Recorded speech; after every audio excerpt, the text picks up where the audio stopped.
dando uma cavadinha, joga no Sacha. Sacha põe a bola na área para Sanches, pé direito.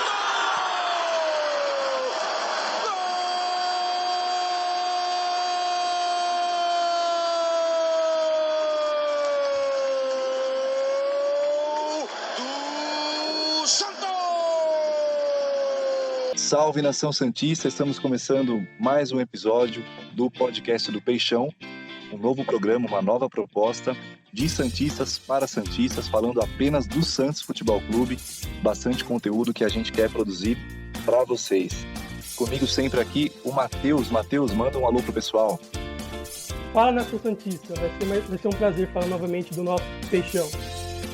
E também o Longo, sempre com a gente. Fala, Longo. Salve, pessoal, é sempre uma honra estar aqui, um prazer imenso. Bom, vamos começar então falando desse jogo da última segunda-feira, Santos e Botafogo de Ribeirão Preto. Santos venceu por 2-0, continua na liderança agora, tem 10 pontos, é líder isolado, com uma certa tranquilidade, uma certa folga, do grupo A. Eu anotei até alguns números do jogo de ontem, meus caros. 70% de posse de bola, segundo o Footstats, só sofreu uma finalização. E segundo o próprio Santos, o Santos finalizou, o time finalizou 12 vezes, 6 vezes ao gol, e o Botafogo não finalizou nenhuma vez na direção da meta santista, que ontem foi defendida pelo Vladimir, que teve uma chance aí para ser testado. E, na verdade, não foi tão exigido assim, mas jogou nesse jogo. Não foi nada exigido, né? Exatamente. Foi um torcedor ali no estádio, né? No campo. Um torcedor de luxo, né, Matheus? Isso. E eu vou passar a bola então para o Matheus. Matheus, você acha que o time ontem já mostrou uma nova evolução? Você gostou do que viu ontem? Tem os aspectos positivos do time do Santos. A gente viu que o Soteldo, com a sua habilidade, com toda a sua qualidade dentro de campo, ele faz muita diferença. Ele começou pelo lado esquerdo, depois foi pelo lado direito.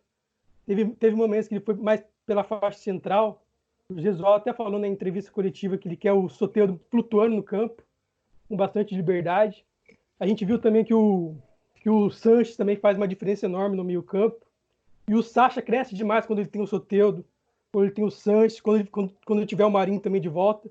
Porque os 4 jogadores juntos fazem uma diferença muito grande no time. Porque no Brasileirão do ano passado, 43 dos 60 gols do Santos foram feitos pelos 4. Mas não dá para a gente fazer uma análise muito profunda, porque era o Botafogo, um time bem limitado. Antes do jogo contra o Santos, tinha sofrido já 13 gols no campeonato, a pior defesa da competição. Então a gente não pode fazer uma análise muito profunda, porque é um time bastante fraco. Ficou na defesa, o Santos tinha posse de bola, o Santos ficava tocando a bola. Era um ritmo mais baixo, a torcida até reclamou, porque o Santos não impôs um ritmo mais forte na partida de segunda-feira. Mas o Santos, com o Gesualdo, está fazendo, na minha opinião, nesse Paulistão, tipo, como se fosse um jogo treino. Fazendo um ritmo mais baixo, cadenciado, não querendo fazer aquele ritmo louco do Sampaoli. Até por isso foi só 2-0, porque se o Santos imprime uma velocidade de jogo maior, poderia ter sido 3, 4, 5, porque o Botafogo realmente é um time bastante fraco. E aí, Lungo, você tem a mesma visão? Então, até por ser o Botafogo, eu esperava um pouquinho mais do Santos. Eu acho que a evolução é natural, até pelo retorno do Sanches e o retorno do Soteldo. São 2 jogadores que fazem a diferença, aí eu assino embaixo no que o Matheus falou. Mas assim, eu entendo que esteja usando o Paulista como jogo treino, mas ainda me incomoda um pouco essa falta de intensidade. Parece que é um time até certo ponto meio blasé em alguns momentos, toca a bola, cadencia jogo, isso daí parece que não é o Santos, sabe? Então eu sinto falta um pouquinho de intensidade, acho que tem tudo para melhorar, mas ontem era um jogo para dar aquela lavada na alma, era para enfiar 4, 5 sem problemas, e devia ter aplicado uma goleada, porque daí dava uma amenizada naquela derrota catastrófica que foi para o Corinthians, naquela atuação ridícula, e eu acho que faltou isso. O Botafogo, para mim, também não é muito parâmetro para nada, 1 ponto só, números negativos, é um sério candidato a ser rebaixado. Aproveitando o gancho que o Longo falou aqui, no Twitter um João de Oliveiros, que mora em Portugal, ele conhece bastante o Gesualdo. Ele me disse que o time do Porto do Gesualdo era caracterizado por duas características, né? Que era um time muito de transição rápida e marcava pressão. Então, ele acredita que no decorrer da temporada o time do Santos vai ter uma velocidade maior, uma intensidade maior, porque a gente ainda está no começo de temporada, né? Ele faz nem um mês de trabalho que o Gesualdo está no Santos, que ele acredita que no decorrer do tempo o Santos vai mudar. O Matheus, eu confesso que eu e muita gente, né, lemos aí essa conversa sua também, e é interessante porque realmente o Santos parece que jogou ontem num ritmo de amistoso mesmo. Eu tive a impressão de que depois do segundo gol o time também resolveu se poupar um pouco. O gramado estava pesado, o próprio Sacha falou isso no final do jogo, né?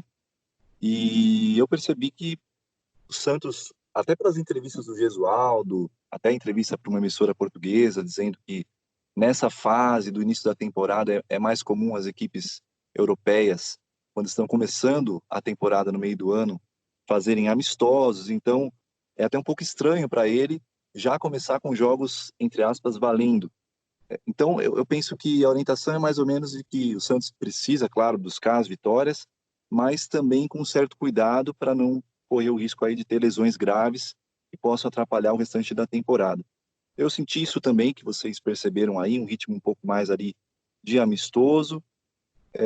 Acho que a criação teve alguns problemas em alguns pontos do jogo, em alguns momentos.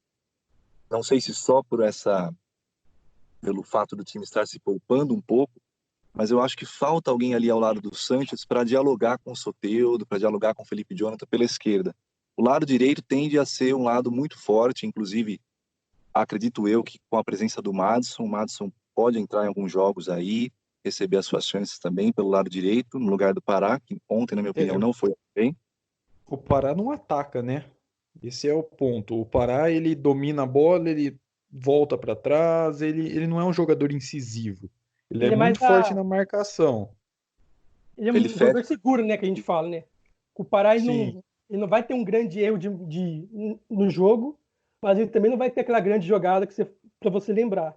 É um jogador sim, seguro. ele não compromete. Em um esquema que o Gesualdo aposta muito nos laterais, eu acho que falta um lateral mais incisivo também.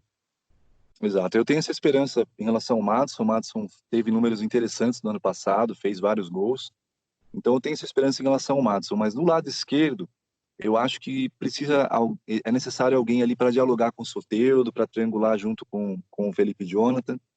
Então, se o Santos conseguir ter esse encaixe com algum jogador do elenco, ótimo. O próprio Ceará pode receber chances, o próprio Evandro, de repente, pode, apesar de eu entender que ele é meio que considerado um reserva do Sanches, mas ele pode também entrar e, quem sabe, pode também render ali naquele lado, ao lado do Sanches. Mas se não houvesse encaixe com alguém do elenco, eu acho que é uma peça para o Santos pensar com carinho em trazer de fora, contratar esse jogador. E eu tenho, como Santista, gostaria muito de ver também um jogador do mesmo nível do Sanches ao lado dele, tá? Até para deixá-lo menos sobrecarregado. Uma partida em que o Sanches não estiver tão bem ou estiver bem marcado, o Santos vai ter uma válvula de escape pela esquerda também. E ontem eu senti o Soteldo em alguns momentos do jogo um pouco isolado ali, com a marcação bem fechada em cima dele. Faltava ali alguém, às vezes, para ele poder tabelar e criar alguma coisa daquele lado. Mesmo assim, o Soteldo fez uma partida boa, ajudou bastante o time, tem muita habilidade, é craque, o Sanches também. Acho que isso já é lugar comum entre os santistas, mas se o Santos tivesse meia para construir junto com o Soteldo ali pela esquerda, eu acho que o Santos vai ter os dois lados bem interessantes no aspecto ofensivo. Na minha opinião, o Pituca está fazendo hora extra no time titular do Santos. Eu concordo. Ele não desarma, ele só dá passe de lado. Ontem ele perdeu um gol que é inacreditável. O Felipe Jonathan fez uma jogada belíssima e ele não conseguiu finalizar. Então, para mim, o Pituca tem que ir para o banco de reservas. Desde o ano passado, ele terminou mal o campeonato, porque o São Paulo, no decorrer do Brasileirão, ele fixou o Alisson de primeiro volante e colocava o Evandro e o Sanches juntos. Então, já vem mais do ano passado. E para mim, o titular, se o Santos não contratar ninguém, o titular tem que ser o Evandro. O Evandro pode não ter uma velocidade, uma dinâmica, mas ele tem um bom passe, ele tem um bom domínio, Ele é bastante inteligente, porque jogou bastante tempo na Europa. Então, para mim, o titular do meio-campo ao lado do Sanches tem que ser o Evandro. O Pituca, o Matheus tocou num ponto interessante. O Pituca é um jogador muito identificado com o Santos, é santista, vê todos os jogos, vai lá assistir futebol feminino e tudo. É um cara incrível, com uma identificação enorme com o Santos, mas ele tem oscilado bastante. O começo de ano dele não tem sido bom. Para mim, ele destoa do restante do time. E eu acho que o Gesualdo tem que pensar numa alternativa, assim, para compor esse meio-campo ao lado do Santos. Pode ser o Evandro, se houvesse encaixe, ou talvez se o Santos conseguir trazer um jogador do mesmo nível do Santos para jogar ao lado dele, eu acho que vai ser. O Santos vai ter um meio de campo bastante forte. O fato do Pituca ir para o banco de reservas seria bom até para o próprio Pituca, né? Você, Felipe, citou essa identificação que ele tem com o clube, com a torcida, até para ele não se queimar, né? É um jogador identificado, é um jogador que já mostrou suas qualidades, já mostrou que pode ser importante, mas que a fase não é boa, né? Então, talvez fosse melhor mesmo deixar ele no banco. E aproveitando que falou do Pituca, eu queria falar de quem estava ao lado do Pituca ontem, que foi o Alisson. Porque para mim o Alisson foi assim, teve uma das maiores atuações dele com a camisa do Santos. Eu acho que ele foi muito bem, ele não errou um desarme que ele tentou, incansável, os 90 minutos, correu o campo inteiro. Eu acho que ontem o Alisson levaria nota 10 se eu desse nota para eles. O Alisson entra na categoria do Pará, né? Ele é um cara que não vai comprometer, faz seu serviço correto, mas também não vai ter um lance brilhante, né? Ele faz aquele arroz com feijão bastante bom. Eu Então, gosto do e ele melhorou até no aspecto das faltas, né? Ele Sim. evoluiu muito nisso, que tinha o apelido do MM Alisson entre os torcedores, mas ele melhorou bem, Eu ele não lembro se evoluiu ele foi muito. expulso ano passado, né? Não me recordo agora de cabeça. Que ele era bastante expulso antes. Ele melhorou no aspecto de ser mais assertivo, mais certeiro. Ontem mesmo, no lance do segundo gol, o lance começa com o desarme dele lá atrás, né? Então, realmente, ele tem evoluído bastante. Eu acredito que o Jobson também merece algumas chances, pode entrar. Acho até que o jogo de ontem era um jogo bom para o Jobson também, mas o Jobson, segundo o próprio Gesualdo, tem que amadurecer um pouco, evoluir também nessa posição de primeiro volante. E hoje, para mim, está muito claro que o Alisson é o dono da posição, é o cara que está mais pronto para essa posição, embora o Jobson também possa receber chances mais para frente. E eu gostaria de ver o Jobson com mais chances também, como primeiro ou Eu, segundo volante, mas principalmente como primeiro. eu escalaria os dois. É uma Eu colocaria possibilidade. o Alisson, eu escalaria o Alisson como primeiro volante e o Jobson ali como segundo, dando uma qualidade para a saída de bola também e deixando o Sanches mais na armação ali, até mesmo que o Sanches não seja um meio armador de origem, né? O Eu acho que Gesualdo colocou no segundo tempo, ele tirou o Pituca, né, e colocou o Jobson, mas não deu pra gente ver muito, né? Porque o Santos já tinha esquecido do jogo já na parte final. Sim. Eu acho que o Santos não vai contratar ninguém, né? O próprio Pérez já falou, então vamos com o que tem à disposição. é, Exato. há, há algumas fontes que dizem que o Santos vai estudar essa primeira fase do Paulista, e depois da primeira fase do Paulista vai ser feito um relatório pela comissão técnica, e aí o Santos vai atacar essas posições. Mas para isso é importante, que é até um assunto que a gente vai abordar daqui a pouco, que o Santos consiga mesmo limpar bem a folha salarial, né? Tem a questão do Cueva também, se livrar dessa dívida com o time russo, para que o Santos tenha condição também de trazer novos jogadores, né? Se negociasse o Uribe, ajudava bastante, né? Porque o Uribe é o segundo maior salário do elenco do Santos e não joga, né? Ontem nem entrou no jogo. E aí, bora falar das últimas do Peixão? Pra cima deles, bora. Bom, meus caros, depois de falar desse jogo que o Santos venceu aí com uma certa tranquilidade, a gente fala um pouco sobre algumas notícias que a gente separou aqui para comentar rapidamente com os nossos ouvintes. A primeira é mais um episódio da novela Cueva, uma notícia do Tribuna, do Bruno Lima, dando conta aí de que o Cueva diz ter para receber R$ 1 milhão, equivalentes a 5 meses de direitos de imagem atrasados. O Cueva informou isso à FIFA, e a FIFA, o Santos, por sua vez, nega essa dívida e entende que se a FIFA realmente liberar o jogador, e deve acontecer no entendimento do Santos, o clube teria direito a 100 milhões de euros, equivalentes à multa rescisória em caso de saída do Cueva para times do exterior. E o Santos também, isso vem de uma fonte que uma informação que eu tive acesso hoje, o Santos entende que o empréstimo não foi bem cumprido, porque o Pachuca teria aliciado o jogador, feito uma negociação aí com ele, até antes de vencer o empréstimo, que foi no último dia 31. Vocês entendem que o Santos vai conseguir se livrar dessa dívida, desse valor aí de mais de 20 milhões de reais para o Krasnodar da Rússia? Matheus, o que você acha? Se o Santos estiver falando a verdade, não estiver devendo nada para ele, como diz na reportagem que o Santos fala que não deve nada para o Cueva, é bem provável que o Santos tenha o ganho de causa e não tenha que pagar esses 7 milhões de dólares para o Krasnodar da Rússia. Mas esse que é o complicado. Por que o Santos se posiciona? Por que o Santos não chega ao seu torcedor e explica o que está acontecendo no caso do Cueva? Podia ser uma entrevista do Pérez, uma nota oficial, porque o Cueva diz que o Santos deve dinheiro. O Santos, segundo a reportagem, diz que não deve nada. Então seria legal, seria bacana se o Santos falasse com o seu torcedor. E não só isso, né? Seria legal se o Santos chegasse, se acertasse com o Cueva e com o próprio Pachuca. Porque a gente vê que essas esferas da FIFA costumam ser demoradas, é um processo um pouco lento, e o Cueva já foi ônus demais para o time, né? Então, ficar empacando o negócio, ficar empacando as coisas por conta do Cueva eu acho que deveria ser um negócio, algo fora de cogitação no momento. Então, se eu sou o Santos, eu procuraria um acordo ali unilateral com o Pachuca, com o próprio Cueva. O Krasnodar também tem parte nessa novela mesmo. Então, eu, se fosse o Santos, tentaria um acordo unilateral nesse momento. Porque eu não vejo a FIFA assim resolvendo tão rapidamente esse assunto, não. O Santos entende que esse valor, na verdade, é algo muito claro. 100 milhões de euros, mesmo que o Santos tivesse direito a isso, o time mexicano não pagaria, não teria como pagar um valor desse. Então, se o Santos conseguisse pelo menos o valor que ele tem que repassar para o Krasnodar, seria uma boa para o Santos. Mas Seria ótimo, né?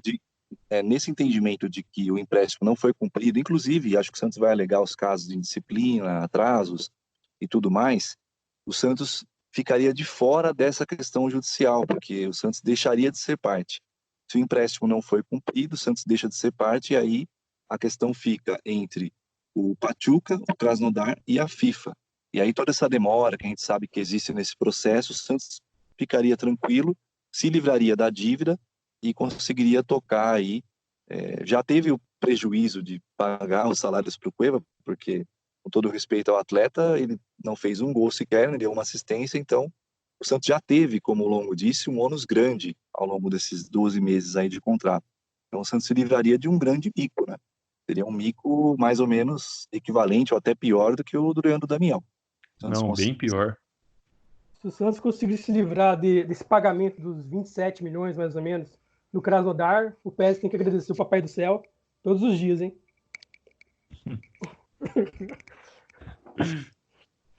Bom, acho que de Cueva deu, né? Sim, sim. Depois dessa, acho que até deu.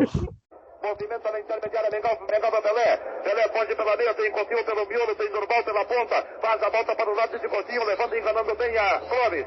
Tem um ponteiro livre, vai sozinho, quer ir para a boca do gol.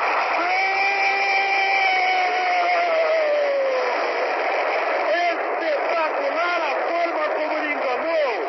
Altair Marinho foi o último homem que tentou fazer a cobertura, provocando aplausos de toda a torcida de Maracanã.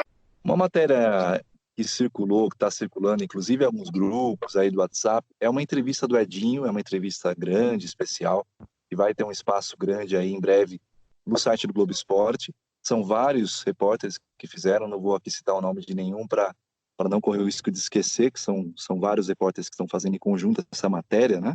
Mas já tem uma prévia dessa entrevista na qual o Edinho diz que o Pelé está com uma leve depressão, teve que fazer um transplante de quadril, não está conseguindo andar, E o Pelé, por ser o rei do futebol e tudo, e estar nessa situação, ele se encontra aí num quadro de uma leve depressão aí, segundo o Edinho, o ex-goleiro que inclusive defendeu o Santos na década de 90. O que vocês pensam? Eu acho que isso acaba gerando uma discussão, é uma discussão que já tem rolado nos grupos, redes sociais, sobre uma homenagem ao Rei Pelé em vida. O Santos fazer algum tipo de homenagem para que o Pelé, ainda aqui em vida, para que os familiares possam ver a emoção dele, conferir a reação dele aqui em vida. Eu acho que isso se faz bastante urgente, né, Longo? É uma situação bem chata, né? Porque o Santos parece que ele não valoriza o Pelé quanto o Pelé deveria ser valorizado, sabe? Porque o Pelé dispensa comentários, né? Cabe um podcast aqui só pra gente falar do Pelé, dos feitos dele, de quem ousa dizer que ele não é o maior da história. Tentam colocar outros jogadores aí nesse meio. Mas eu acho que deveria ter uma homenagem. O Santos, até o Pérez tentou colocar a coroa, né, em cima do escudo, não conseguiu, mas eu acho que realmente está faltando uma homenagem. O Pelé precisa ser homenageado, o Santos precisa valorizar mais o Pelé, porque o Pelé é uma oportunidade assim que não tem, parece que não vai existir outra do Santos expor ainda mais a sua marca, né?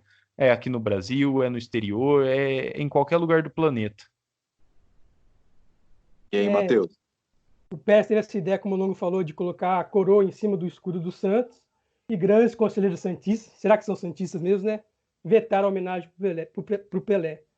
Impressionante esses conselheiros do Santos. Primeiro a gente torce para o se recuperar de saúde, Claro. ficar bem, sair Sim.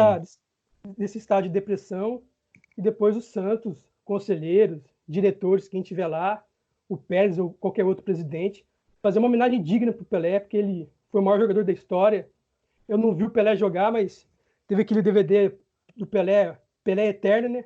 Quando eu vi aquele DVD, fiquei maravilhado. Espetacular, tudo a produção. Uma pena que não tive a chance de ver o Pelé jogar, mas quem teve, falar que foi o maior de todos. Não tem comparação com o Messi ou qualquer outro jogador. Então a gente espera que a torcida, conselheiros, diretores, todo mundo que gosta do Santos, que ama o Santos, faça essa homenagem para o Pelé em vida. Depois que morrer, com todo respeito, não adianta. Tem que fazer em vida. Exato. A gente não sabe quando que Deus vai chamar o Pelé, mas a gente continua aí. Eu particularmente continuo orando aí por ele, mas é fato que o Santos precisa ver alguma alternativa. Eu sei que tem uma questão aí da marca Pelé, que envolve valores, mas o Santos tem que ver alguma alternativa também em conjunto com a torcida para que ele e toda a família possam curtir isso. Vai ser bom para todas as partes, né? Como o próprio Longo disse também, o Santos ganha uma visibilidade também com isso e é uma homenagem muito justa. O Pelé fez parte de um time que foi hegemônico durante 10 anos no futebol. Isso é algo incrível, é algo único o que aquele time do Santos fez. O próprio Galvão Bueno afirmou esses dias que foi o maior time que ele já viu, aquele time É do o Santos. maior, é o maior time de todos os tempos, assim, sem pestanejar. Com certeza, um time com números imbatíveis, conquistas incríveis, um time que, inclusive, não tem mais Libertadores porque abriu mão, de certa forma, de disputar a partir de 64, quando foi prejudicado contra o Independiente, é um time que apanhava muito e, enfim, a arbitragem não punia quem bateu no Santos da forma adequada. E o Santos preferiu excursionar pela Europa também, até pela questão do dinheiro. O Santos ganhava muito dinheiro com as excursões e era um time, há fontes, até fonte que diz que aquele time, em dado momento, foi o time mais caro do mundo. Então, um time que realmente precisava de recursos aí para ser custeado. Então, o Pelé, ele é realmente o maior da história, vai ser praticamente impossível aparecer algum jogador que consiga superar o Pelé, e o Santos precisa fazer uma homenagem para ele em vida. Acho que é preciso buscar, sim, alguma alternativa. O Santos precisa lutar, tentar de outras formas, de outras maneiras.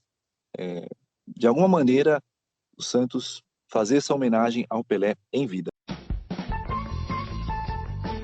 Mas e o próximo jogo?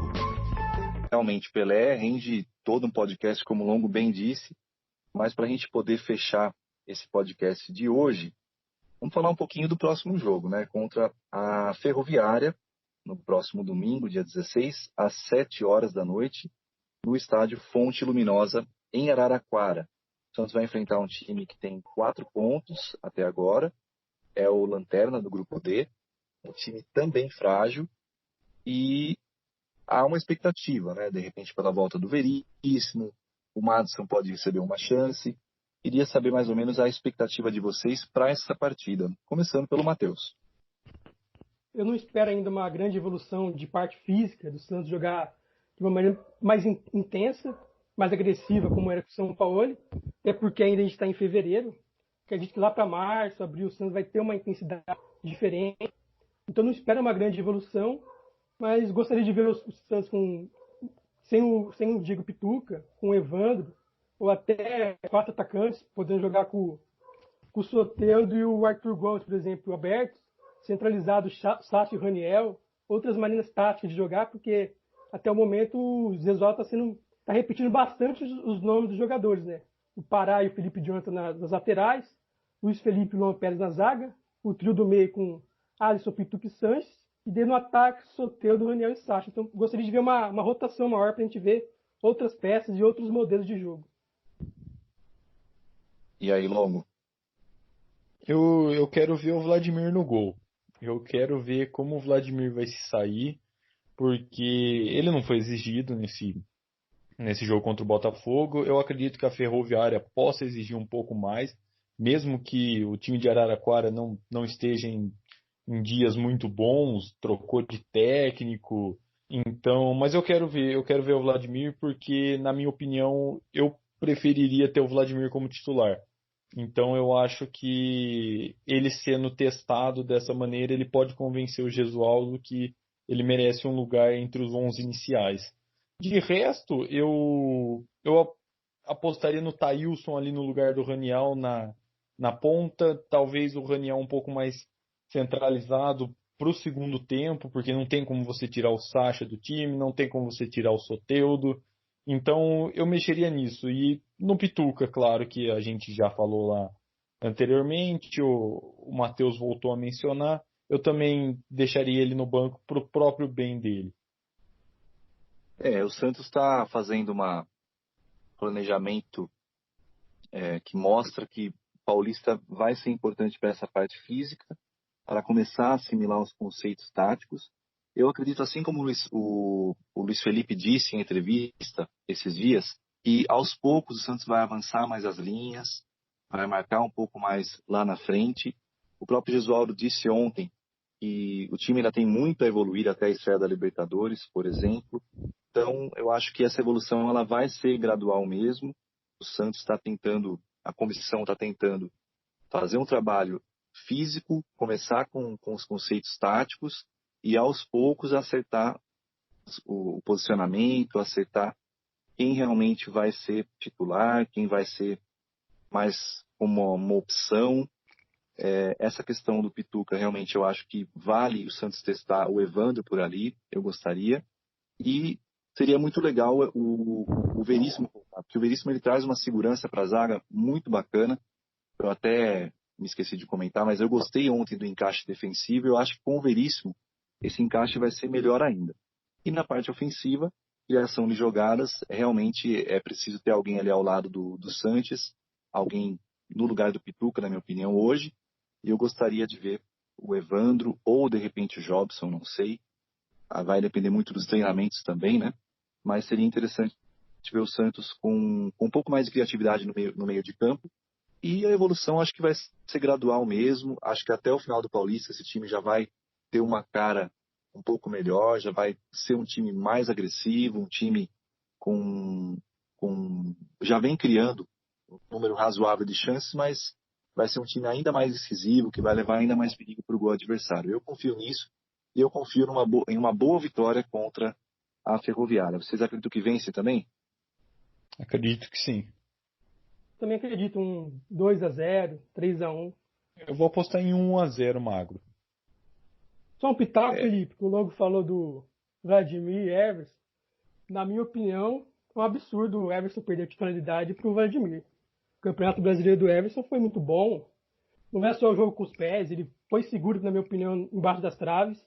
Para mim, não tem muita discussão que o Everson tem que ser o goleiro titular do Santos. Tá aí uma sugestão pra gente abrir o próximo podcast.